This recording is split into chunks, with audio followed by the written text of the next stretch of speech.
इस एपिसोड की शुरुआत में हमें कैपिटल में एक मेन मिनिस्टर के घर का सीन दिखाते हैं, जहां एक स्टर्लिन नाम का ऑफिशियल मिनिस्टर से डिस्कस कर रहा होता है कि यांग मिंग हुआ ने जी शियो का कैपिटल में क्यों ट्रांसफर कर दिया था। क्या इसके पीछे जी शियो के खिलाफ कोई जाल तो नहीं बिछाया जा रहा। इस ओल्ड मिनिस्टर को चुआन शियो की बहुत फिक्र हो रही थी, क्योंकि उसका फैमिली नेम भी जी चुआन ही था। और वो स्टर्लिन को यह भी कहता है कि शियो बिल्कुल तुम्हारे भाई जैसा ही है, तुम भी उसे समझाना कि केयरफुल रहे। और उन्होंने खुद भी कुछ और बड़ी पर्सनैलिटीज से इस बारे में कांटेक्ट करने की कोशिश भी की थी। यहाँ स्टर्लिन उनसे लॉयल रहने का वादा भी करता है।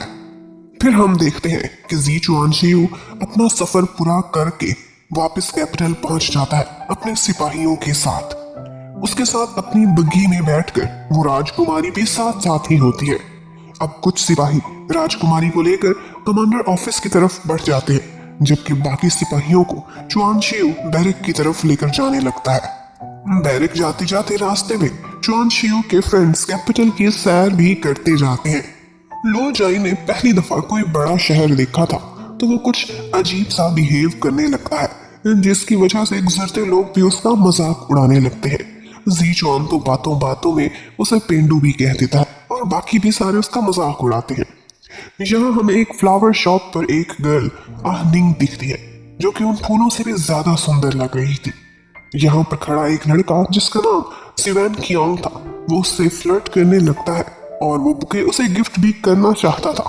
आनिंग इनकार कर देती है, वहां से जाने लगती है, लेकिन वो जाते जाते बार बार उसका रास्ता रोकने की कोशिश करता है। तो यहाँ पर लो जाए आता है, एक जोरदार पंच दे मार के उसे गिरा देता है। ऊपर से जब शियो वहां पहुंचता है तो आनिंग उसे देखकर हैरान रह जाती है। वो दोनों काफी देर तक खड़े एक दूसरे को देखते रहते हैं। यहाँ पर मौका देखकर सिवैन कियांग फिर से लो जाए से फाइट करने लगता है, लेकिन जी शियो को देखकर उससे लड़ने की भी ट्राई करना स्टार्ट कर देता है और ऑफ कोर्स बुरी तरह से पकड़ा जाता है। यहाँ पर हमें यह भी पता चलता है कि निंग जी चुआन के परिवार से है, वो उनकी इकलौती लीगल हायर है। ये सुनकर सिवन वहां से भाग जाता है। जी शियो जी चुआन फैमिली में बड़ा जरूर हुआ था, उन्होंने ही पाला था, लेकिन वो अडॉप्टेड था, उनका अपना बेटा नहीं था। तो वो असली फैमिली मेंबर यानी कि निंग के सामने झुक जाता है। ये बात निंग को अच्छी नहीं लगती थी, वो कभी भी उसे बाहर वाला नहीं समझती थी। वो उसे हाथ पकड़ कर रिक्वेस्ट करती है कि आर्मी बैरिक्स में रहने की बजाय तुम इस दफा जी चुआन हाउस नहीं रहो। लेकिन जब उसके फ्रेंड्स भी साथ मिलकर सारे रिक्वेस्ट करते हैं तो जी शियो को मानना ही पड़ता है। फिर वो लोग जी चुआन हाउस में चले जाते हैं। वहां पर जी शियो को कुछ यादें आती हैं कि वो और निंग बचपन से इकट्ठे ही खेला करते थे। निंग तो हमेशा से ऐसा लगता है कि जैसे उसे लाइक करती थी। फिर निंग और शियो कुछ पुरानी बातें करते हैं और निंग उसे अपनी फैमिली और साथ साथ कैपिटल के कुछ पॉलिटिकल अपडेट्स के बारे में भी बताती है। और फिर वो अपने एक राइवल लीडर की इतनी अच्छी मिमिक्री करती है कि वो दोनों मिलकर बहुत हंसते हैं। यहाँ पर उन्होंने काफी सारे सिपाही भी ज्यादा रख लिए थे, क्योंकि निंग की सिक्योरिटी बढ़ाई जा रही थी। वहां से जाते जाते बातें करते करते निंग गिरने लगती है, तो शियो उसे आगे बढ़कर संभाल लेता है और फिर ऑकवर्ड फील करके शियो शर्माता हुआ वहां से निकल जाता है। वहां से जाकर वो सीधा कमांडर ऑफिस पहुंच जाता है, जहां मीटिंग के लिए बहुत बड़े बड़े ऑफिसर्स बैठे हुए होते हैं और वेट में होते हैं।